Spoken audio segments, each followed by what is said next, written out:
നിർണായകമായ CCTV ദൃശ്യം നമ്മളിപ്പോൾ പ്രേക്ഷകരിലേക്ക് വിടുകയാണ്. ആ CCTV ദൃശ്യത്തിലേക്ക് ഒന്ന് പോവുകയാണ് ലേബി. നമുക്ക് ആ CCTV ദൃശ്യത്തിൽ കൃത്യമായി ഇവർ നടന്നു പോകുന്നത് കാണാം. ഈ ഷർമിളയുമായുള്ള അടുപ്പം അതെന്താണെന്നാണ് അറിയേണ്ടത്. ഈ കാണാതായ ദിവസം ഷർമിളയ്ക്കൊപ്പമാണ് പോയതെന്ന് കരുതുന്നു. അപ്പോൾ അന്ന് ധരിച്ചിരുന്ന വസ്ത്രങ്ങളടക്കം വ്യക്തമാണ്. സുഭദ്രയും ഷർമിളയും ഒന്നിച്ചു പോകുന്നു. അപ്പോൾ ഇവർക്ക് സ്വർണ്ണാഭരണങ്ങളൊക്കെ ഇടുന്ന ആളാണ്. അതുകൊണ്ട് തന്നെ അതായിരുന്നോ ലക്ഷ്യമിട്ടത് എന്നതാണ് അറിയേണ്ടത്. നമുക്കൊന്ന് അല്ലമീനിലേക്ക് പോകാം. അല്ലമീൻ, CCTV ദൃശ്യങ്ങൾ ഇപ്പോൾ നമ്മൾ പ്രേക്ഷകരിലേക്ക് എത്തിച്ചിരിക്കുകയാണ്. ഒന്നിച്ച് നടന്നു നീങ്ങുന്ന സ്ത്രീ അത് ഷർമിള തന്നെയാണെന്ന് ഉറപ്പിക്കുകയല്ലേ?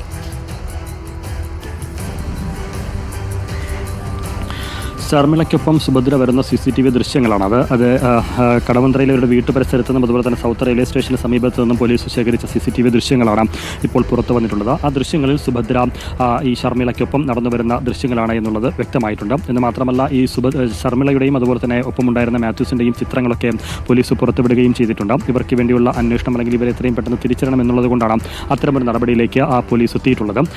ഇപ്പോൾ ഈ മൃതദേഹം ഈ കുഴിയിൽ നിന്ന് പുറത്തേക്ക് എടുത്തിട്ടുണ്ട്. ഡോക്ടർമാരും മറ്റ് ആളുകളൊക്കെ എത്തി ഇൻക്വസ്റ്റ് നടപടി പൂർത്തിയാക്കിയിട്ടുണ്ട്. ഒരു പക്ഷേ അല്പസമയത്തിനകം മൃതദേഹം ആശുപത്രിയിലേക്ക് മാറ്റാനുള്ളൊരു സാധ്യതയാണ് സുജയ നമ്മൾ കാണുന്നത്. ഏതായാലും ഈ സംഭവത്തിന് ശേഷം ഇങ്ങോട്ട് ഈ ഷർമിളയും അതുപോലെ തന്നെ ഒപ്പം താമസിച്ചിരുന്ന മാത്യൂസും ഇവിടെ ഇല്ല എന്നുള്ളതാണ് ഏറെ പ്രധാനം. അവർക്ക് വേണ്ടി പോലീസ് അന്വേഷണം ആരംഭിക്കുകയും ചെയ്തിട്ടുണ്ട്. ഇവർ ഒരുമിച്ച് വീട്ടിലേക്ക് വരുന്നതുൾപ്പെടെ സമീപവാസികൾ കണ്ടിട്ടുണ്ട്. എന്ന് മാത്രമല്ല, നമ്മൾ നേരത്തെ സംസാരിച്ചപ്പോൾ ഈ വീടിനോട് ചേർന്ന് നമ്മളിപ്പോൾ നിൽക്കുന്ന ഈ ഷർമിളയൊക്കെ വാടകയ്ക്ക് താമസിച്ചിരുന്ന ഈ വീടിനോട് ചേർന്ന് ഒരു അംഗൻവാടിയുണ്ട്.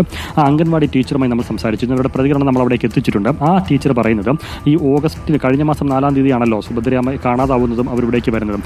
ആ ഓഗസ്റ്റിന് മുൻപ് തന്നെ 2-3 ആഴ്ചകൾക്ക് മുമ്പ് തന്നെ ഈ വീട്ടു പരിസരത്ത് വെച്ച് സുഭദ്രയെ താൻ കണ്ടിരുന്നു എന്നുള്ളതാണ് ആ അംഗൻവാടി ടീച്ചർ പറയുന്നത്. എന്ന് മാത്രമല്ല, അവിടെ വന്നിട്ട് ചോറ് പൊതിയുന്നതിന് ഒരു വാഴയില എടുക്കുന്നതിന് വേണ്ടിയും അവിടെ വരികയായിരുന്നു സുഭദ്ര. അപ്പോൾ ഈ അംഗൻവാടി ടീച്ചറിന് പരിചയമില്ലാത്തതുകൊണ്ട് എന്താണ് ഇവിടെ വന്നതാണെന്ന കാര്യങ്ങൾ ചോദിക്കുമ്പോൾ അവർ പറഞ്ഞു ഷർമിളയുടെ ബന്ധുവാണ്. ഷർമിളയുടെ ബന്ധുവല്ല, ഷർമിളയുടെ വീട്ടിൽ വന്നതാണ്. ഇങ്ങനെ ഊണ് പൊതിയുന്നതിന് വേണ്ടി ഈ വാഴയില എടുക്കാനായിട്ട് വന്നതാണ് എന്ന് പറയുകയും കൂടുതൽ കാര്യങ്ങൾ ചോദിച്ചില്ല. അതിനുശേഷമോ മുൻപോ പിന്നീട് ഇവരെ കണ്ടിട്ടില്ല എന്നും അംഗൻവാടി ടീച്ചർ പറയുന്നുണ്ട്.